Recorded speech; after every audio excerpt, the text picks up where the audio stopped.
Well, as Vice President Vera Jourova said, it's part of our lives, also here in Austria, and yet it should not be taken for granted. And what I'm talking about is democracy. And democracy is nowadays under threat all over the world. From flawed elections to restricted rights and freedoms, established democracies in Europe are experiencing setbacks.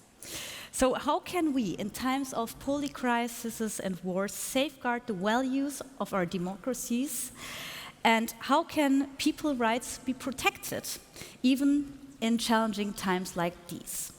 This is what we are now going to explore with our panelists, and let's please give a warm round of applause to them.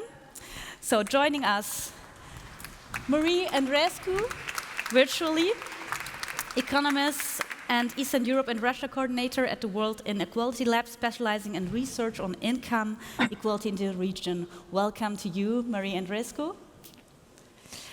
And next to her, a virtual welcome to Didier Reynders, the Commissioner for Justice of the European Commission, who is responsible for the rule of law, data protection, fundamental rights, and consumer protection. A warm welcome to Commissioner Reynders as well. And I promise you, Vice President Jourova. Good morning. Good morning. Those two are no deep fakes, they are real. And next we have Emily O'Reilly, European Ombudsperson whose role involves investigating maladministration within institutions of the EU and ensuring accountability. Welcome to you as well. And we have María Rodríguez Alcázar, President of the European Youth Forum, who brings a wealth of experience in advocating for the rights of young people across Europe. And we just listened that the city of Vienna has many young people, so I guess it's also going to be very important what you're going to tell us. So, well, I'd like to start with you, Commissioner Reynders. Given the interconnectedness of global issues, which we have already mentioned, for example, climate change and migration, how can it be ensured that human rights remain at the forefront of policy decisions in Europe? Well, thank you. Good morning again, but thanks for such a question. Of course, we need to work with many partners and stakeholders on all those issues, because the title of today's thematic panel serves of a reminder that upholding people's rights and the rule of law goes hand in hand. And it's true, you said that we need to work on both together. And without the rule of law, you cannot protect the other values on which the European Union is founded.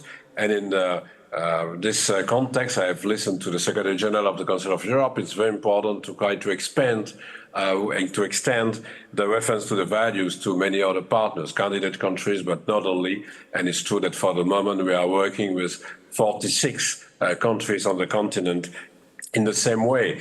And of course, it's all about freedom, democracy, equality, and respect for human rights.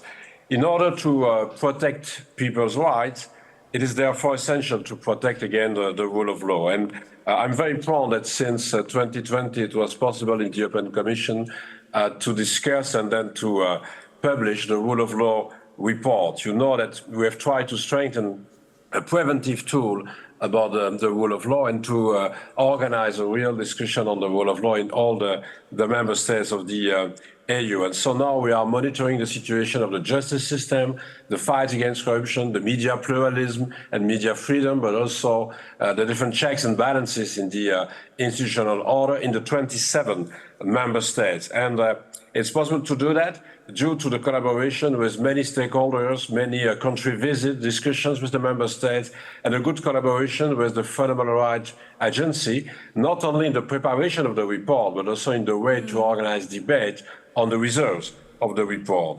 And I said that it's a base for many discussions, first of all in the General Affairs Council with all the ministers of European Affairs in the EU. We discuss on the report, but also on the situation in specific countries. So during all the different presidencies, we are now working on in 2 sessions, each time on 4 member states. And since 2 years now, we have recommendations in our rule of law report. So it's not only to say some comments about the situation, but to ask the real changes.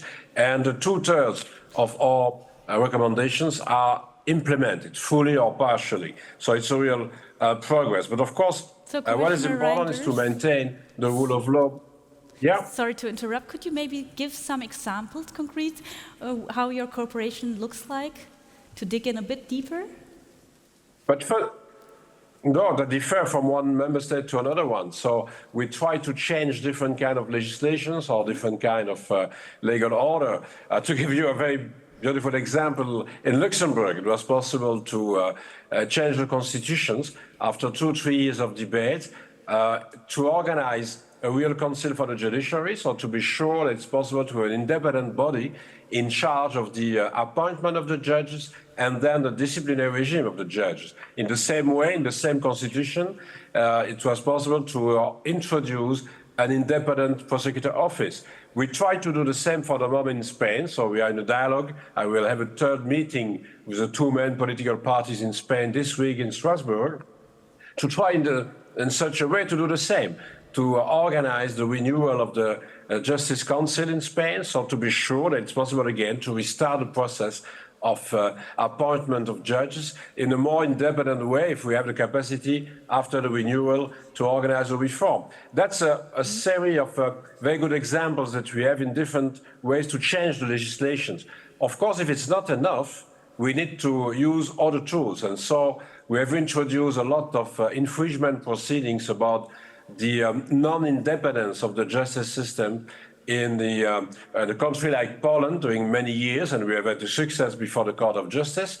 We have used also budgetary instruments. You know that we have put in the Recovery and Resilience Plan after the pandemic, so the Next Generation EU system that we have into place now, some requests for also reforms. And without a reform, you don't receive the money. It was the situation in Poland or in Hungary.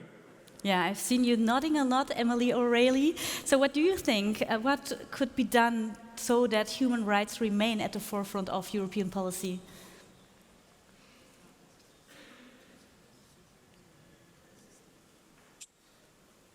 Emily O'Reilly. Sorry, sorry, Mrs. O'Reilly. So what do you think? What could be done? Well, political will really is the main way you do it, like everything else. And Commissioner Reynders there was talking about rule of law in the member states. And what I look at is how the rule of law is upheld within the administration itself, the EU administration itself. And I noticed there was a sort of a theme among some of the speakers earlier, and that was the sort of the fears around artificial intelligence and how that is going to influence voting and the outcomes of elections and so on, and that's obviously a very real fear. But some of the work that I do as European Ombudsman is to ensure that the civic and political rights of citizens are upheld within the administration. And that, I suppose, that comes under the banner of influence. Who is influencing the EU? Who is influencing the way that policy is made? Obviously, we're all slightly terrified of how AI is going to influence it, but there are some very old-fashioned ways of influencing as well that my office keeps an eye on and that frequently we get complaints around from civil society. I'm talking about lobbying, obviously. I'm talking about the phenomenon of revolving doors, where insiders from the European administration go into the private sector, essentially to, give private information or insider information to help the private sector, and sometimes that conflicts with the public sector, or with the public interest.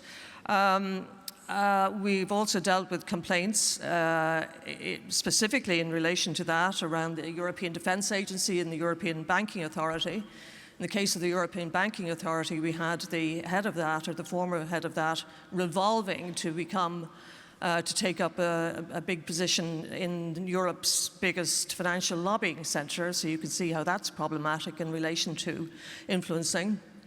Also in relation to the European Defence Agency, we dealt with a case where the head of that went to one of the biggest defence contractors of the EDA, and that was problematic as well. And just to sort of make this even more concrete, obviously some of the speakers earlier were talking about the huge environmental challenges that we face, and especially for the young people. And it is acknowledged that decisions that our generations make, they're going to primarily impact on young people.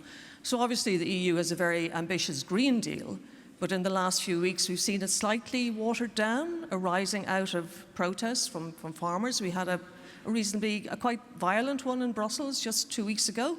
They absolutely have a right to protest. But what we have to be concerned about is when the loudest voice and the most violent voice is heard, as opposed to the more gentle voice of civil society. So that is what we keep an eye on in the Office of the European Ombudsman. Yeah, then let's cast a light on the young people. María, Rodríguez, Alcázar. What would you say, how do young people experience like the poly crises we have now? Do they have the ability to enjoy their human rights?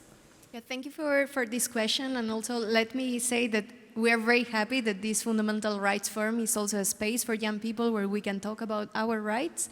And indeed, I would say that if we focus on youth organizations, for example, as many other civil society organizations, we have seen how the enabling space for us to work simply has decreased in the last decade and a half. There are particular challenges that youth organizations we face, that young people, when we try to access the civic space, there are very particular challenges of young people. I must say that we don't have a good foundation in our social rights for young people to participate in society and to find our space. I'm talking about 1 in 4 young people being at risk of poverty or social exclusion. I'm talking about the climate crisis, the several crises that are on us, and also how the COVID-19 crisis has also worsened the access to our rights, such as housing, for example. But then if we focus on youth organizations in particular, there are particular challenges that go a bit beyond other civil society organizations. We face, for example, a very high turnover, which is regular in us. So usually our mandates are 2 years or even 1 year. So we are constantly changing people. And that also comes with the difficulty that many times we are just based with volunteers. So we rely very much on volunteer work, and we have very lack funds, let's say, to deliver our work. So this also puts us in a very vulnerable situation when it comes to governments that are threaten our work, for example. We see in our youth organizations, we are the platform of youth organizations in Europe, and we see that 1 in 5 youth organizations in Europe face difficulties expressing themselves because they have fear of retribution. This comes from a report that we had in 2020. The situation has actually worsened in the last couple of years, so we need to be very aware that the shrinking space has particular consequences for young people. It also comes with the fact that there is a lack of legal framework for young people that enables us to claim our rights and to work within our rights. I'm talking about not having particular legislation that addresses our challenges or our interests in particular. So that's why also we are aiming for a youth convention on the rights of young people, so a United Nations convention in this sense, but also just in general better mechanisms to protect the rights of young people. Yeah, and this is one of the consequences on young people, but there are also consequences on marginalized groups, for example, like refugees and migrants, María Andreescu. So what can be done to protect the rights of marginalized groups in times of polycrises? So, welcome, thank you for having me here. So in terms of marginalized groups, you have to understand that these groups are mostly part of the population that earn the less and that are most disfavored from a labor market point of view, from income point of view, and also they have less ability to earn wealth. So what can we do to make sure that they are included in our policies, and how can we make sure that the future world becomes more equal? Well, first of all, I think a deal breaker for the European Union is the fact that we should be able to measure what kind of proportion these groups represent, what inequalities they face, and also what kind of challenges we can address by our policies. In this case, at the World Inequality Lab, we are publishing every 2 to 4 years a report showing the general distribution of inequality, but we would be able to have way more information if we had more cooperation from national sectors on for instance, how much the marginal groups earn and where they are placed in the distribution of wealth and of economic disadvantage. So to answer the question of how to realize the best policies for the disadvantaged groups, I think first of all we should give them more visibility in the data, more visibility in the policies, and we should also evaluate if the policies that are put in place to advantage them are indeed in line with their goals. Okay, so then let's have a look at another challenging thing this year, because we have the year of major elections. So, Commissioner Reynders, do you think that all member states will adhere to European law? But first of all, I want to say that you mentioned the open elections. Elections is a good way to try to change the situation. I will give you one example. In the recent months and weeks, we have seen a real change in Poland. So it's very important to support the civil society. It's very important to give more voice to the young people. I have listened very carefully to the previous speakers, but it's also very important to ask to the young people, to the participants in all the different groups, also the vulnerable groups, to take part in the electoral process, because it's possible to change the situation by a vote. And in Poland now, we have a real commitment to restore the rule of law and to work on the fundamental rights. It was very difficult during many years. And so at the EU level, it will be the same. We have seen some tendencies to have more populist parties, more far left or far right parties, but it's very important to try to ask to all the different members of the society to take part in the process. You know that in some member states, it will be possible to vote earlier at 16 years old. So it's a good test to see if it's really possible to have participation of more young people in the electoral process. I'm hoping that we'll have more facility for all the vulnerable groups to take part in the elections. We are coming out at the Commission with some recommendations on this, and also for the capacity to vote in another member state if you are from another origin. And so if you move from one member state to another one, it must be possible to vote in a simple way. So we are working for a better participation first, because again, the election is an important moment to change the situation. So, as the European Ombudsperson, Emily O'Reilly, what would you say? How can it be ensured that all citizens have the chance to be part of decision-making processes, especially during the elections? Well, I think from what we've heard earlier and what we've all experienced over the last few years, Europe has never been as important in the lives of citizens. Unfortunately, there tends to be a sort of a mismatch between at the European election time, when we vote for the European Parliament, most member states and most citizens are focused on their own issues rather than on European issues, and that is something that obviously needs to be tackled. I think young people in particular will vote if they feel that their voices are going to be listened to, and you know, you were saying just there a few minutes ago that it's very hard to get your voice out there. It's very hard to get a seat at the table. And the EU, in fairness, has been very innovative in the way it has tried to give voice. I can hardly call the youth of Europe marginalised, but in the sense of sheer volume, but certainly it's very hard for you to get your voices heard, because the people whose voices tend to be heard a lot tend to be the people with big pockets, with money, with resources, with lobbyists and so on. But one innovation that was brought in when the last treaty was the European Citizens Initiative, and this was an attempt to allow people to exercise their right to influence EU policy, and it means that if you get 1 million people to sign up to a particular proposal from 7 different member states, then the Commission will look at that proposal. And, you know, its history has been poor, but then last year everybody got very excited because the Commission did accept a proposal in relation to animal welfare, specifically the caging of certain animals, and it said that it was going to put forward a proposal by the end of 2023. Instead, it has put it on the back burner. It has delayed it. And I think it would be naive to think that it wasn't the power of lobbying that had influenced that. So on the one hand, you have what I call a very gentle democratic instrument, which is the ECI, which needs an incredible amount of patience and determination to do, and then having that proposal, for whatever reason, good or bad, put on the back burner. And then, as I mentioned earlier, you had 900 tractors travelling through Brussels, you had tires being set on fire, you had policemen, being and women being attacked. I mean, one of my colleagues came back to our office last week suffering from the effect of tear gas. Oh, yeah.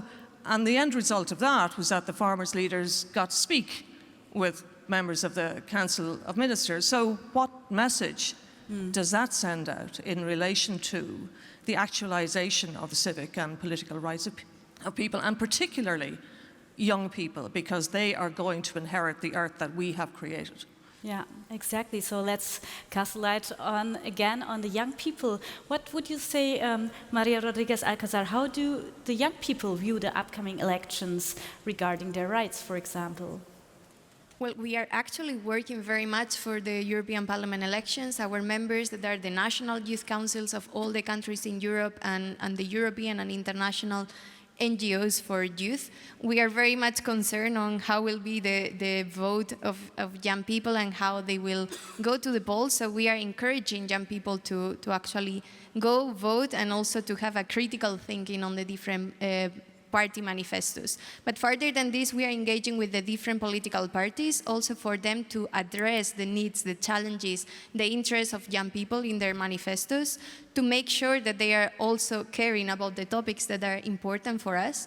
Because many times we have seen that, many years, that political parties, they are not really addressing our concerns. So if they are not addressing our concerns, how can we tell young people to go vote, to feel represented in the political ideas that they are spreading? So first, we are working with the different political parties. We are also encouraging young people to run, to stand up for the elections, to be candidates. Of course, that's also not easy at all, because we are not getting always the space that we would want to.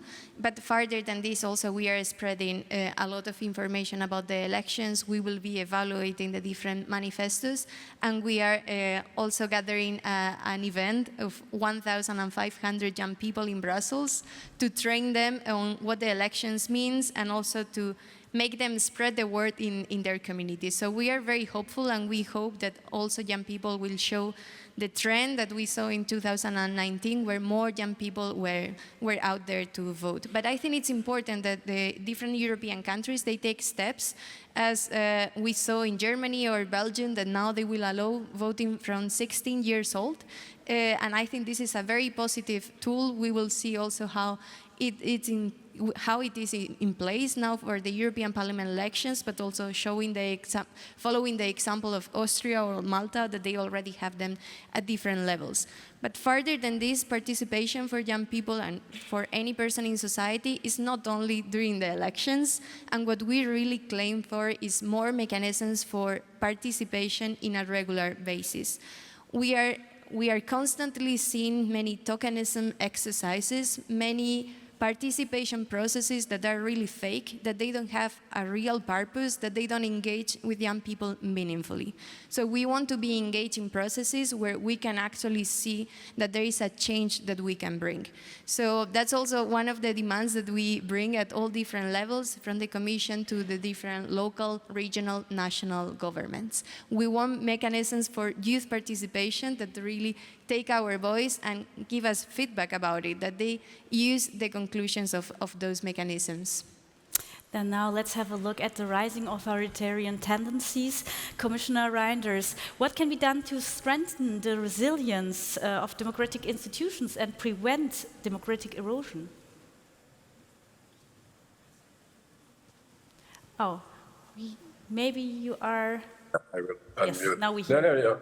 No, it's fine. So I said at the beginning of our conversation that, first of all, we try to assess the situation in all the member states, and it's very important to have a clear vision about the trends in the different member states of the EU, and we try to react on this. So with what I said about the rule of law report is also to give a clear message to the member states that they need to fulfill all the requirements of the treaties concerning the values, so democracy, rule of law, and fundamental rights. And so we try to be engaged to prevent any deterioration and to be engaged in a dialogue with the member states. And we have a success with many recommendations. But again, if it's not enough, we need to take action. And I said that it's important in some cases to introduce some infringement proceedings before the Court of Justice against some kind of legislations or backsliding in different member states. Sometimes it's very useful also to use the budgetary instrument to say that we don't want to fund different policies in the member states if there is no respect for the rule of law or no real intention to reform the situation. That's the most important element that we have at our disposal. But then, of course, we try to install a culture of the rule of law and fundamental rights in the European Union. And we are doing that with the Fundamental Rights Agency. I'm very pleased to work with the FRA on this, because it's important to organize debates at the national level and to sustain the civil society organizations, also the young organizations. I said myself, so it will be possible to vote at 16 years old in some member states.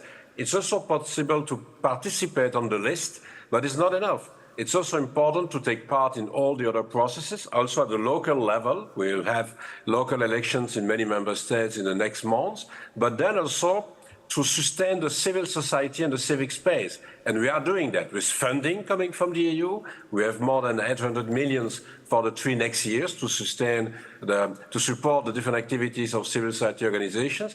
And again, I'm sure that it's important to try to be engaged with the civil society organizations at the national level on very concrete issues. I have listened about the young generation.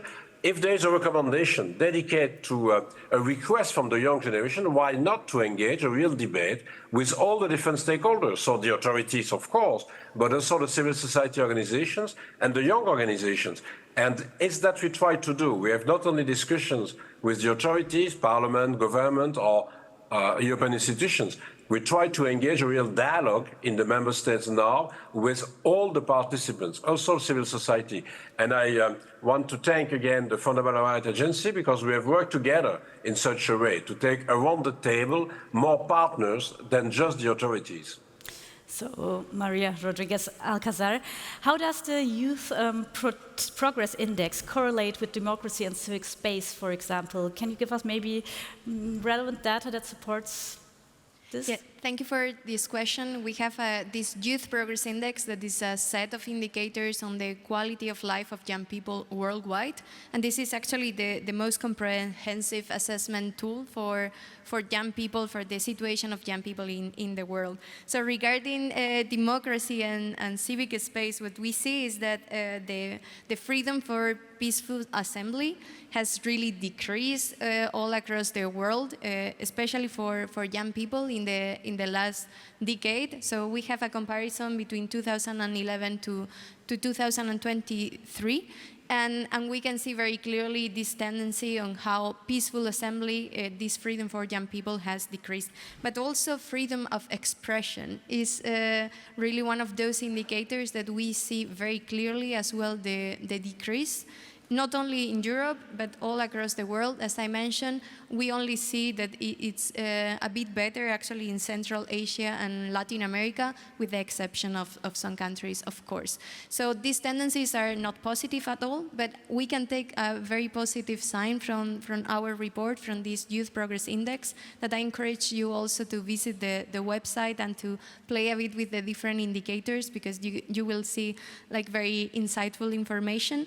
But this positive inputs is on the correlation that we see with high scores of fundamental freedoms. So those countries that have high scores of fundamental freedoms, this also show a higher and a better attitude of young people accepting those communities that are usually more discriminated. So LGBTQI+, racialized young people, people with disabilities. Of course, we need to further explore this. It's just a correlation, but I think it's a very positive sign that we already get. And we would like to take this further and to analyze, what can we do better? But it's crucial that we protect then the rule of law and also all the different freedoms, and to make sure that young people, they can access to them, because that's also having other positive effects in our democracy. Yeah, and so although we have the freedom of speech, there are still underrepresented groups. So Emily O'Reilly, how does the EU legislation address conflicts of interest through the evolving door while promoting transparency, especially the representation of underrepresented groups? Well, again, the EU has been innovative and groundbreaking to a certain extent in this when it developed the transparency register, and that has been toughened up over the last while. But it's still not adequately resourced, and the information on it isn't sufficient to allow people, and civil society in particular, really to follow the money, and ultimately. It goes back to the old Watergate thing. You have to follow the money to find out what's really going on and what is influencing. So you get obviously things have improved over the last few years. You get a very general sense of who's influencing and how they are, but not really sufficient to really get to the heart of the matter. In relation to conflicts of interest and revolving doors, I mean, that is something that I referenced earlier. And I'm not sure that the Commission and the administration, really understands how the potential for corruption that lies at the core of this. And even though the rules in relation to conflicts of interest and revolving doors have been tightened up over the last while, it's rare that anybody is prevented from doing what it is they want. I mean, the Commission and others will say that they put certain rules in place in relation to when public officials go into the private sector, that they can't lobby their former colleagues and so on, and really that there isn't a problem. But if you go to the websites of any of the big PR companies or consultancies and lobbyists that operate in Brussels, you will see their joy unconfined at having managed to get an important official from DG Trade or DG Competition or whatever. It is very important to them. It's part of their business model that they are able to get insiders. And therefore, I think it's very important that to protect the public interest, the Commission and others need to take these things more seriously. And one way they can do that is to more heavily resource the transparency register. Sometimes, there's an issue of cost, but in my view, when the EU wants to do something, it can find the funding to do so. Thank you very much for that. And we have 6 or 7 more minutes left, and I see that the participants are also engaging in a discussion. So I would like to read out the question of Pedro Ortega. He is asking, how can the EU counter far-right ideologies and online propaganda while protecting freedom of expression? Thank you very much, Pedro, for this question. Who would like to answer to this? Commissioner Reynders? But of course, it's true that there are some ways to fight such a kind of propaganda online, to give an example, and we need to detect the disinformation. And it's true that we try to organize the process with the collaboration of the member states and with technical tools. But there are also discussions about the situation in the EU as such. And when you look to the evolution to the far right, because it was the question, of course, there are many discussions about migration. But what we try to do now is to come out with a new policy on migration, with the Migration Pact. And we are at the end of the process to try to be very clear about the way to manage the migration in the next years, due to such a long discussion that we have had with the Council and the Parliament. The same about security issues, because you know that for the far right it's very easy to use some kind of difficulties that we have in relation with security. But more than that, I'm sure that what we have to do is to have a more inclusive policy. We have worked a lot on the two transitions, the green and the digital transition, but there are too many people thinking it's not for them. So maybe to help the member states, and we try to do that with the recovery plans that we have put into place, to help the member states to have a more inclusive policy when we are organizing the green transition, and the digital transition will be an efficient way to fight against far right. So it's not only a question of freedom of expression and fight against disinformation on the online and on the social network. It's not only that, it's also a real policy. And that's very important that we are taking into account the fact that maybe for many people, they are thinking that the green and the digital transition that we are organizing is not for them. And you have, if you compare the maps of the votes for far right and far left, and the situation of the poor people in Europe, you will see that there is a connection between poor regions or poor local part of the country and such a kind of vote. So the social issue, the way to have a more inclusive policy is also important.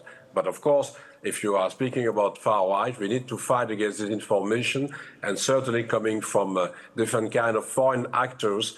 I'm speaking, of course, about Russia, because we need to take care about the influence of Russia in the next months for the preparation of the European elections. So we do have many challenges in the world, and I would like to hear some final remarks from you, but Emily, already you also wanted to add something to that. Well, I think the best way that the EU administration can battle against far-right ideologies is not to allow itself to be seduced by them itself. Because you do have a tendency, when you see pockets of far-right political groupings gaining political traction, that the impulse of the centre-right and other parties is to lean a little bit more to the right. And I think that impulse is the one that has to be resisted at all costs. Yeah. So, thank you very much for this panel. We were talking about many challenges, and maybe we can have a hopeful view to the future. So maybe some final remarks. What's good in our democracy? First to you, María, Rodríguez, Alcázar. Yeah, I would say on behalf of youth organizations, of course, what is good in our democracy is how we promote democracy, how we promote democratic values through youth organizations in the very early ages of many people. So I think a very positive message could be also to strengthen the civic space through youth organization, because it's really a very good educative and participatory measure to get people engaged in society, and then strengthening the space for young people in society. Thank you. Emily, already, what would you say? There are still challenges, but what's good? Well, I think sometimes as a parent you can be most critical of your best child because you have such high expectations of them, and that's the way I feel sometimes when I'm being critical of the EU administration, because it does so well. And when you look around the world at what's happening, I really believe, and I've said this on many times, that the EU should be and can be and is a moral force, not just for its own citizens, but for the world. And I think it has to keep that ambition in mind. Commissioner Reynders? But we need to continue to promote democracy, not only in the EU, but in the rest of the world, and certainly first in the rest of the European continent, so with the candidate countries, with partners on the continent. And what is really challenging is to have a huge participation in the elections, because it's fine to organize elections, to have a democratic system, but it's more important to have a real participation. And it will be a test with the possibility for young people to vote next time to the European elections. We spoke 2-3 times about the possibility to vote in Germany, in Belgium, in other member states at 16 years old. I'm sure that we need to work with the young organizations to be sure that we'll have a huge participation of those young people. But democracy, of course, is the main challenge, and we need to continue to work for a real defense of democracy in the EU, but also in the rest of the world. And last but not least, María Andreescu. So I think what's great with democracy right now is that we understand better how it's born and how inequality has been decreasing, and we understand the role of redistribution, of better access to high quality education, and how this can preserve democratic values. This is already put in place in a lot of European countries, and we work towards protecting democratic values and human rights thanks to policies, economic policies, but also different policies related to human rights. So understanding this and giving visibility to these issues means that in the future we can fight against them and we can preserve democracy. And this is exactly the reason we're here. Thank you very much for those insights on this panel. María Andreescu, Commissioner Reynders, Emily O'Reilly, and María Rodríguez Alcázar. Thank you very much. A warm round of applause, please. Thank you. And now, over to you, Friso.